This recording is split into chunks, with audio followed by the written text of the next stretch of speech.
para quem não me conhece, para quem não assistiu o primeiro vídeo, sou o professor Fábio Pinheiro, sou professor de dentística, de materiais dentários, dou aula, nem me apresentei no primeiro vídeo, né? Me apresento aqui agora, dou aula de dentística, materiais dentários e clínica também na Faculdade de São José, aqui no Rio, na FASE, em Petrópolis, tá? Eu sou professor aqui da casa, professor do Aprimore, e estou aqui com esse curso voltado para marinho.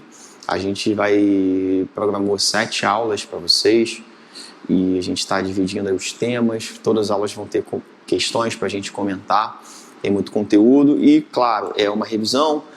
É muito, muito importante que vocês leiam um livro também, dêem uma olhada na prova, no edital, dêem uma olhada quais são os livros indicados como bibliografia do edital. E aí eu peguei, baseados nesses livros, os conteúdos para a gente apresentar aqui para vocês, beleza? Então, vamos continuar aqui. Meu e-mail, fabpinheirosantos@yahoo.com. Se tiver alguma dúvida que ficou, que não consegui responder na aula, tiver algum outro problema, manda um e-mail, assim que puder eu respondo, beleza? Então vamos dar sequência aqui. Nessa aula 2, quero falar de análise dentolabial, dental e gengival. Vamos falar de cor também. A cor está um pouco incluída aqui na análise dental. Clareamento e, por fim, falar rapidamente de materiais elásticos de moldagem, tá? Você vê que os 3 primeiros tópicos são bem relacionados à estética, né? O segundo já é um pouquinho diferente, falam já de materiais dentários mesmo, tá? Mas vai dar uma quebradinha já no final da aula, porque acredito que a gente consiga até um pouquinho mais rápido nessa parte de materiais de moldagem. Bom, vamos falar então de análise estética, e esse conteúdo, de acordo com a bibliografia que foi oferecida, a gente vai encontrar melhor no Saúde Estética do Conceição e nesse de compósitos, cerâmicas e implantes também do Conceição. Não vai ter muita diferença de um para o outro, né? Muito semelhantes, tá? Então, até a estrutura de como ele monta a aula e tudo, é tudo muito semelhante. Então, o que você quiser ler, aí eu não vejo muita diferença não, tá? Aqui no caso, só voltando aqui, eu acabei utilizando o de compósitos, cerâmicas e implantes como referência, por ele ser um pouquinho mais recente e também porque poucas informações estão sendo cobradas desse livro. Então, já que esse assunto tem nele, vamos a partir dele. Talvez a chance de a gente acertar vindo desse livro ser maior do que a gente buscar no Saúde Estética, o mais antigo. Bom, o capítulo do livro começa falando da estética como aquelas questões filosóficas sobre a estética, da importância de como é estudado e como você deve seguir com a estética. E é muito interessante vocês lerem. É interessante, principalmente para quem faz consultório também, ter essa visão, ter essa reflexão sobre estética. Estética envolve muito essa reflexão, porém já não é tão interessante assim em nível de concurso, em questões para responder. Mas eu quis destacar aqui uma frasezinha aqui do livro que eu acho super importante, que mostra a relevância da odontologia no papel da estética, que é o seguinte: a face é a parte do corpo mais importante na determinação da atração física e que, dentre os componentes faciais, há uma hierarquia de valorização e importância. Boca, olhos, estrutura facial, cabelo e nariz, respectivamente. O que ele quer dizer com isso? Que a boca ela vai estar como fator primordial, primeiro fator, como mais importante na estética dentro da face, que é o mais importante para a estética, uma atração física de uma pessoa. Então olha a valorização que a boca tem, que a odontologia tem. Então é realmente muito importante, por isso que tem muitos detalhes que a gente vai estudar, vai observar aqui nessa aula, que vocês vão identificar. É interessante para quem nunca assistiu nenhuma aula de estética, vocês vão entender que a estética você não ensina, né? Você identifica um rosto bonito, um homem ou uma mulher bonita de forma muito imediata. Você não precisa de nenhum entendimento teórico para isso. Mas quando você tem um conhecimento teórico, você identifica o porquê aquele rosto é bonito, o que tem de elementos que tem de bonito naquele rosto. E também quando tem uma deficiência estética, quando o paciente está incomodado com alguma coisa no seu sorriso, você tem que saber o que está fora ali do padrão de estética. Ele apresenta esses padrões de estética aqui na aula, no livro. O que há de errado nesses padrões de estética para a gente tentar essa correção, tá ok? Então vamos lá. Bom, quais são os objetivos da análise estética? Achei isso interessante que ele frisa também. Identificar os aspectos estéticos que desagradam o cliente. Então o cliente o cliente paciente, ele tem algum desconforto estético, não sabe exatamente o que é, e aí você identifica para poder fazer a correção. Coletar elementos que possibilitem uma avaliação estética detalhada, ou seja, o que você precisa observar, o que é realmente relevante você observar dentro de uma análise estética, dentro de uma análise do paciente, para fazer um planejamento correto. E estabelecer a melhor forma de comunicação com o cliente. Claro, a gente tem muita noção do que são os procedimentos, do alcance deles, dos resultados, mas o paciente nem sempre tem essa dimensão. Então, não tem noção o que são facetas, o que são cerâmicas, o que são fragmentos, fechamento de astema, ele não tem noção. Para a gente é mais óbvio, mas comunicação vai ser importante. Identificar isso também na análise estética. Bom, o Conceição, ele divide a análise estética em macroestética e microestética. Macroestética é quando ele fala de vários grupos em conjunto, de uma análise em conjunto. E ele começa do maior para o menor, do mais externo para o menor, mais interno. Então ele começa falando de face, formato de face, de características, de linhas, de proporção, ok. Depois ele começa a falar de lábio, de periodonto, de dentes em grupo. Até aí ele está na parte de macroestética. Quando ele já começa a falar de dentes individualmente, é um assunto até um pouco mais restrito, ele já considera isso como microestética. Então ele vai do mais amplo até aprofundar, até chegar no dente separadamente, que ele considera como microestética. Quando você faz a avaliação em grupo, ele considera como macroestética, e individual, microestética. Então na análise facial, primeiro ele consegue distinguir ou classificar, separar as faces das pessoas em 3 grupos: face quadrada, ovoide ou triangular. Isso é uma coisa interessante para a gente avaliar. Outra coisa para a gente avaliar na face é a linha mediana. E ele considera como os pontos importantes para a avaliação da linha mediana a glabela, que é essa região aqui, mais ou menos entre as sobrancelhas, aqui o ponto bem frontal, ponta do nariz, o filtro labial e a ponta do mento. Toma cuidado com o seguinte: ponta do nariz hoje em dia já não é muito utilizado para uma análise estética, porque a gente tem um número grande de pacientes com desvio de septo, é muito comum. Então a ponta do nariz pode estar um pouquinho para um lado ou para o outro. Agora a glabela, o filtro labial, claro, um paciente saudável, ou seja, um paciente não saudável também ficou pesado, mas um paciente que não tenha, por exemplo, o lábio leporino, né, uma fenda nasopalatina, geralmente ele vai estar bem equilibrado, e a ponta do mento também ajuda a essa observação. Claro, também pode acontecer uma questão de desvio do mento, mas já não é tão comum.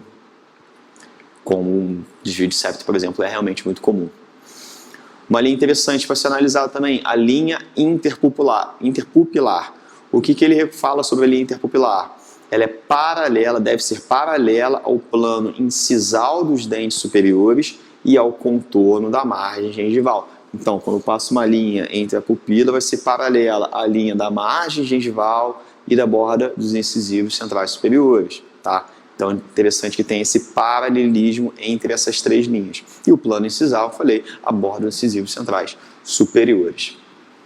Bom, vamos fazer agora uma análise já mais dinâmica, né, num paciente estático, mas um pouco dinâmico, a gente fala de sorriso. E ele divide o sorriso em 3 tipos: sorriso alto, médio e baixo. O que significa o sorriso alto? É aquele sorriso que expõe toda a altura cérvico-incisal do dente, ou seja, toda a coroa clínica do dente é exposta, inclusive uma parte da gengiva.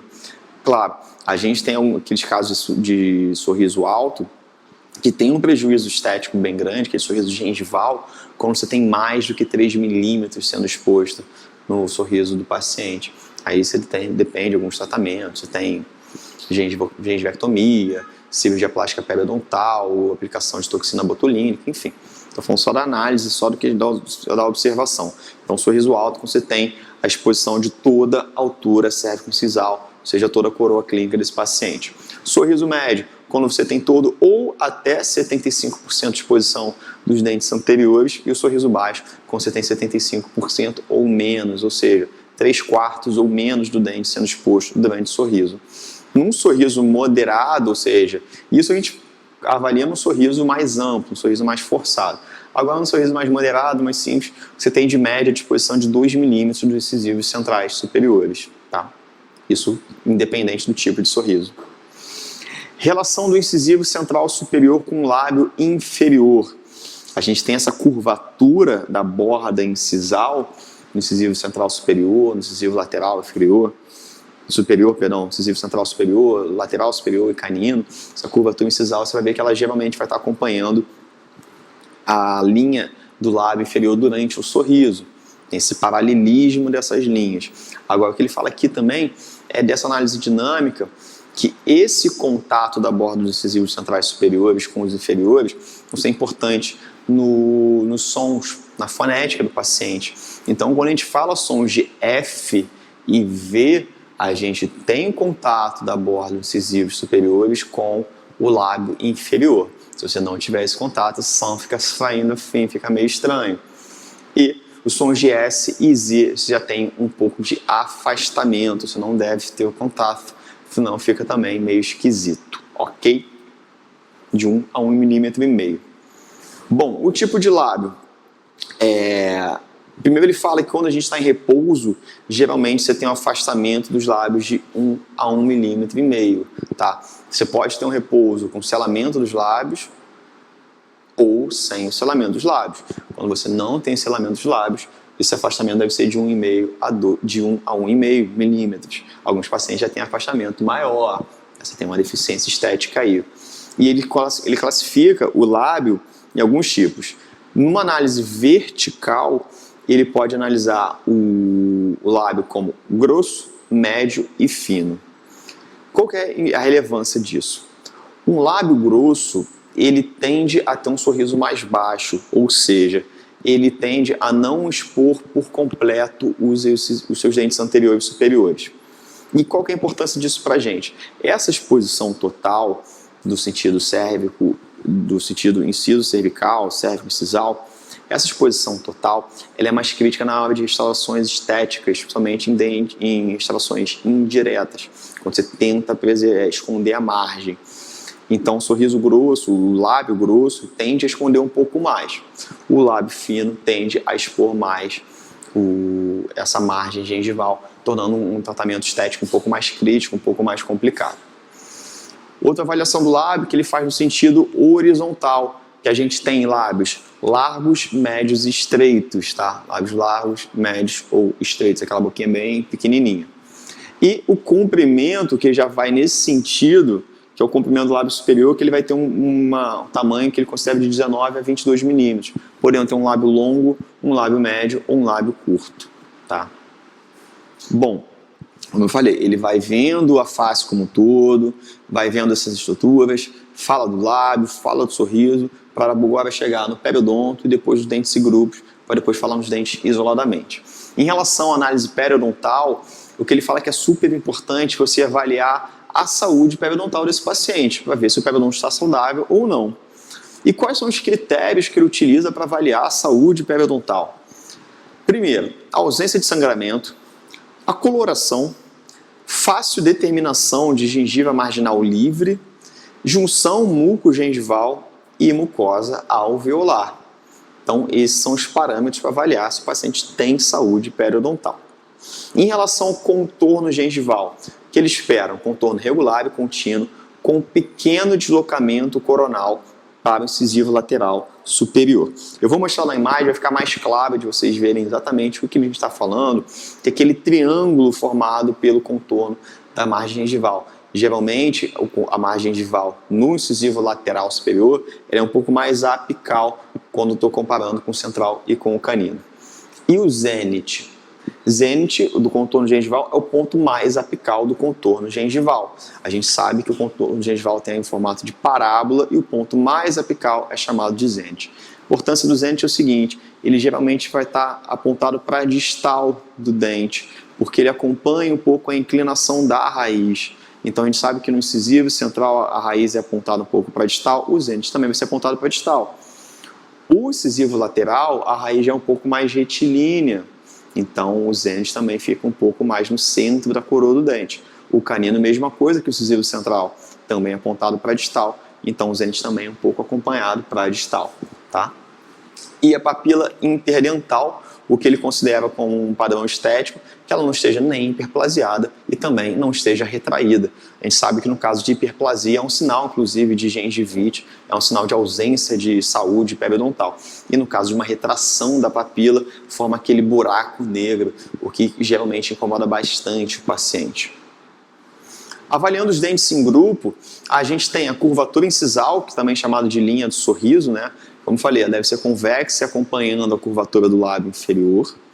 A linha média dentária, ele fala sobre a linha média dentária que muitas vezes ela não é coincidente do superior com o inferior, mas o fato dela não ser coincidente com o superior, do superior com o inferior não chega a ser um problema estético tão grave assim, que no planejamento estético é mais interessante que você consiga fazer um bom relacionamento da linha mediana dentária com a linha mediana da face do paciente.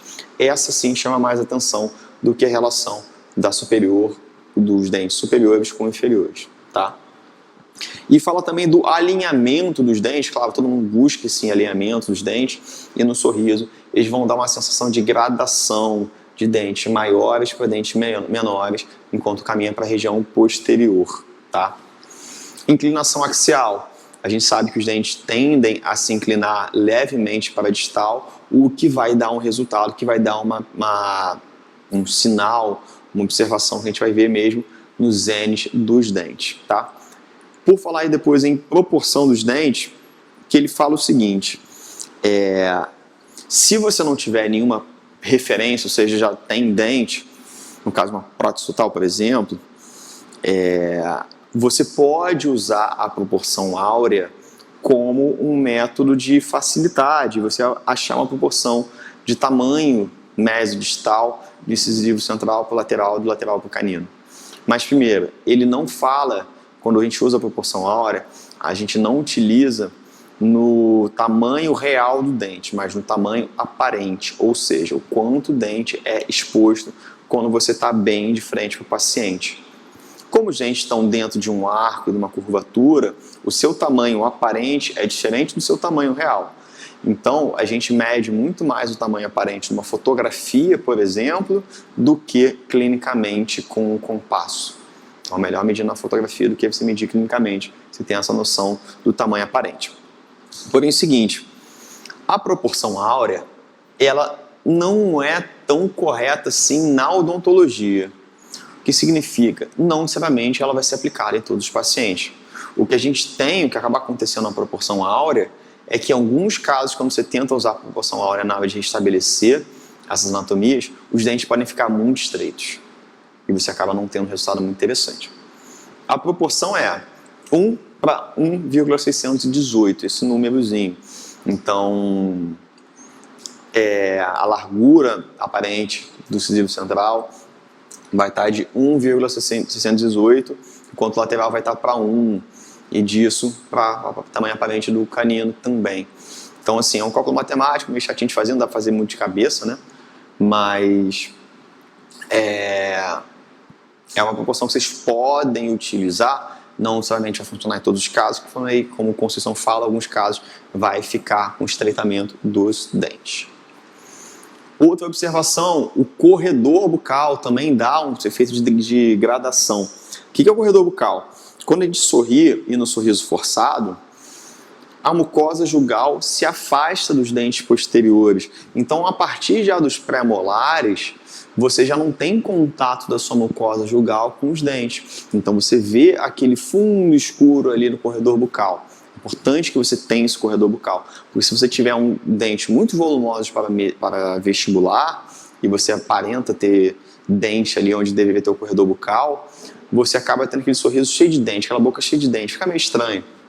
E claro, o corredor bucal muito estreito também dá uma sensação de estreitamento da maxila, algo também que esteticamente não é agradável, mas é bom ter, vai ter esse efeito de gradação.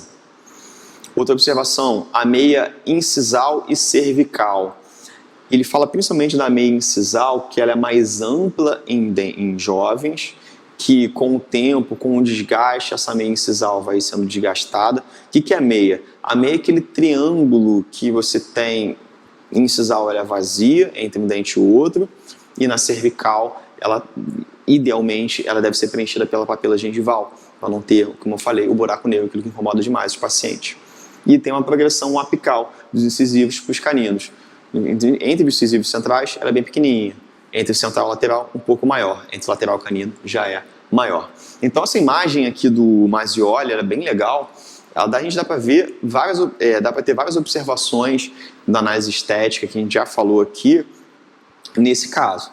Primeiro, vamos pensar no periodonto. É um periodonto saudável? Sim, a gente vê pela coloração, a gente vê pelo correto contorno da margem gengival, pela observação direta da gengiva livre e da gengiva inserida, a gente consegue observar esse aspecto de casca de laranja, a coloração está adequada, então sim, está uma gengiva bem saudável. Outra coisa que a gente vê também, o contorno gengival, a gente vê passando aqui, e percebe que no lateral é um pouco mais apical, um pouco mais cervical, um pouco mais incisal do que canino e central. Do outro lado também. Então, se a gente marcar o ponto, até no zênite mesmo, que é o ponto mais apical da curvatura, a gente marcando 3 pontos aqui, unindo os 3 pontos, a gente forma um triângulo, com o ápice do triângulo voltado aqui para o incisivo lateral. Por que o incisivo lateral tem esse aspecto mais coronal da sua margem gengival.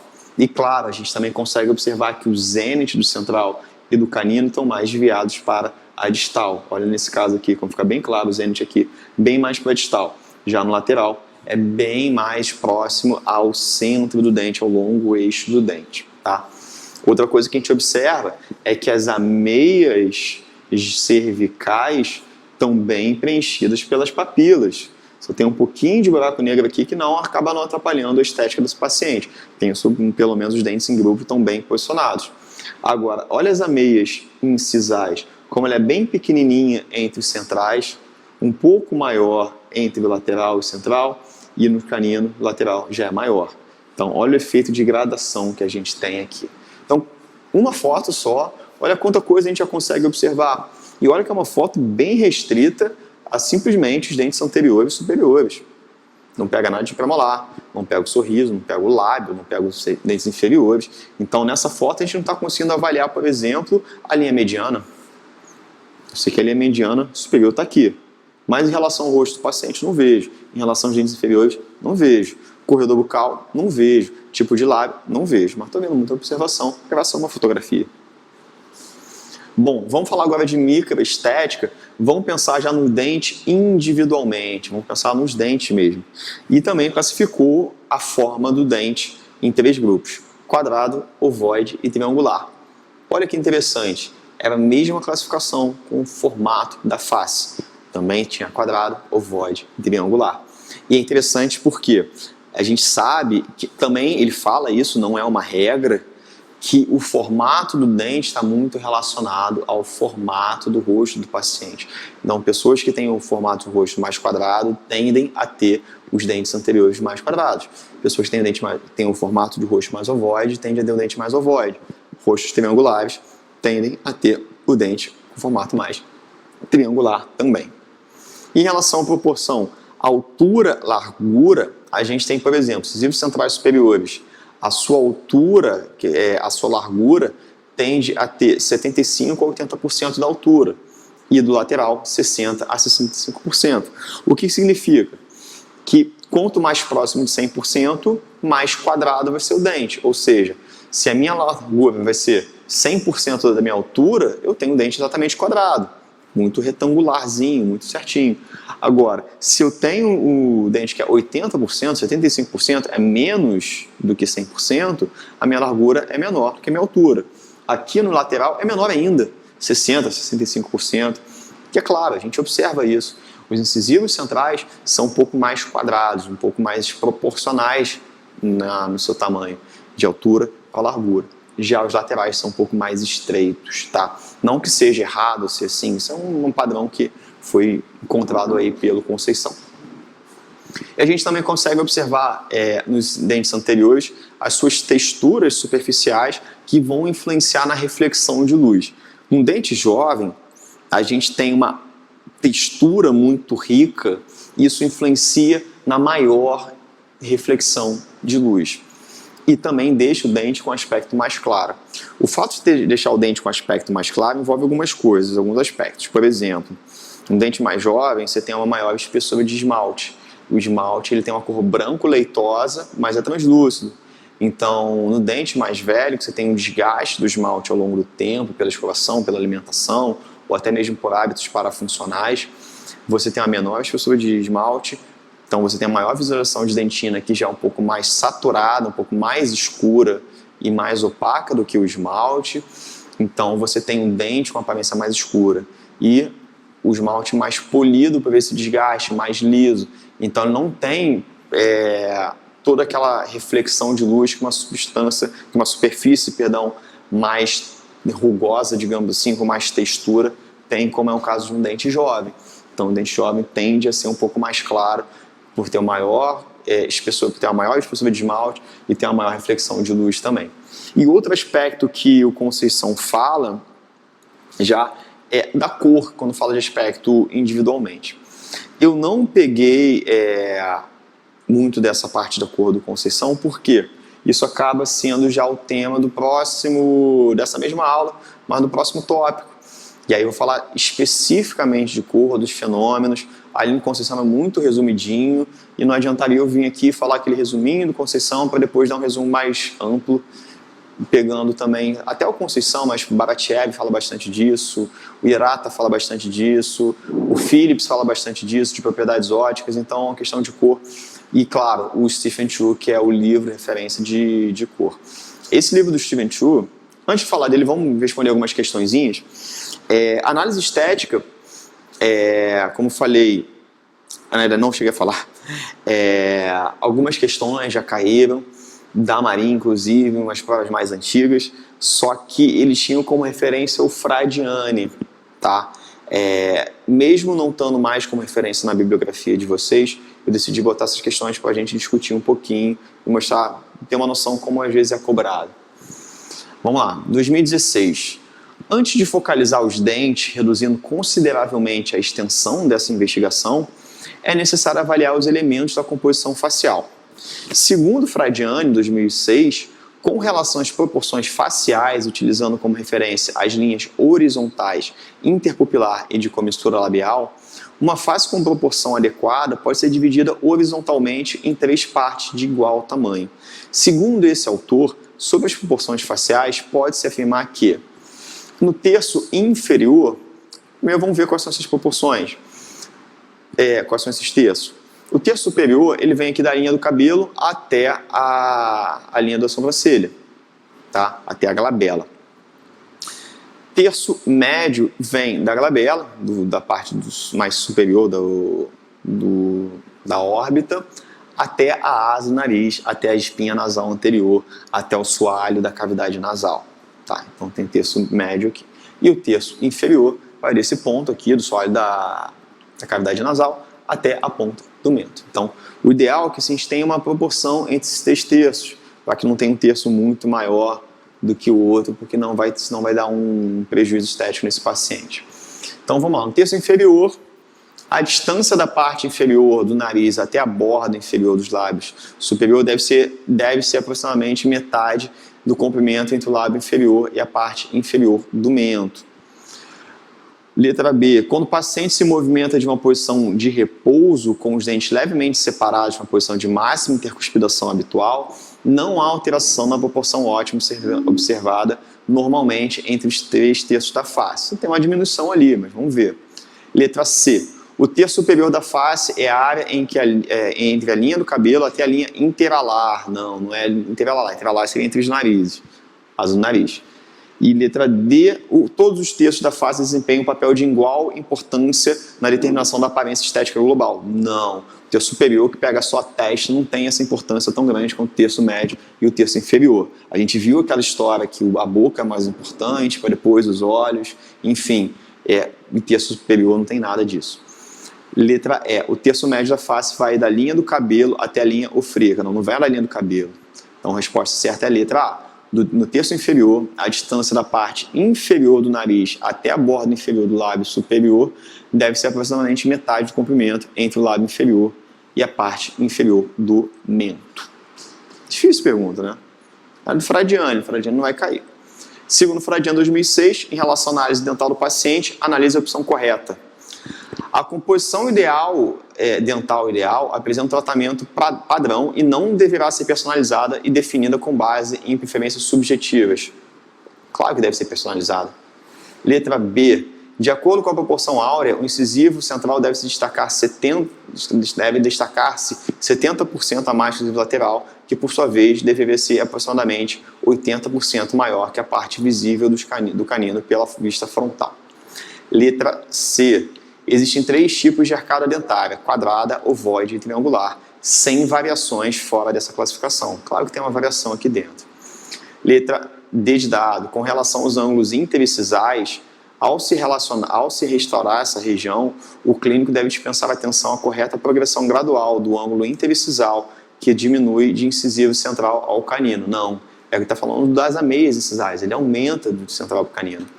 E letra E. Na restauração de incisivos centrais superiores, o clínico deve tentar recriar uma inclinação axial ideal, que contribuirá para reforçar a simetria e a imagem especular desses dentes. A posição distal do dente gengival contribui para essa simetria.